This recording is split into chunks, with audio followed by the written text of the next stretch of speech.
The article is going to talk about the importations of electronic waste into Thailand, where the article will see on the rules and regulations that Thailand is implemented on solving these kinds of issues. Well, the first we'll talk about the health and environmental impact causing from electronic waste, because if we compare to ordinary types of waste where it can be incinerated, but it will cause pollutions. But electronic waste has a more complex issues on health and environmental aspect as well, because well, e-waste, there are many types of components that has to be considered, such as the emissions from smoke detectors or from magnetrons from microwaves, or other heavy metals such as from mercury or lead. Because these types of components can cause a huge amount of impact towards the environmental conditions of the communities, not only from the electronic waste site, but also the nearby communities or the state as a whole. That is why the article is important to understand these types of impacts before seeing the legislations that the countries is implemented on dealing with these types of issues.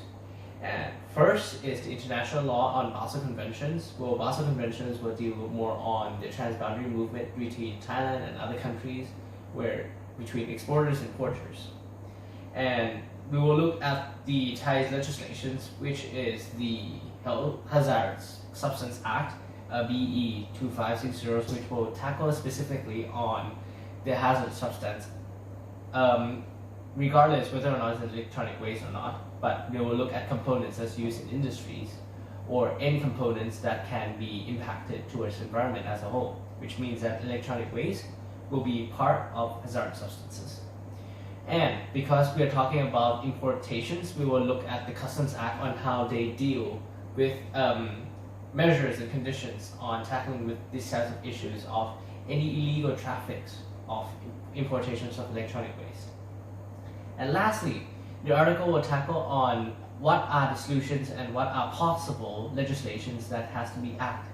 Because not only we have to look at the issues on how to reduce the electronic waste coming in, but how Thailand will be ready to tackle on managing and disposing electronic waste as well. Because right now, even though Thailand can stop and prohibited any electronic waste coming in, but in the future, Thailand has to be ready if there's any huge amount of electronic waste that Thailand has to face, where it cannot be controlled on prohibiting and banning imported waste at all. So the article will be structured on seeing the imported waste, what are the hazards, what are the rules and regulations, and what are the possible solutions to be tackled on these issues.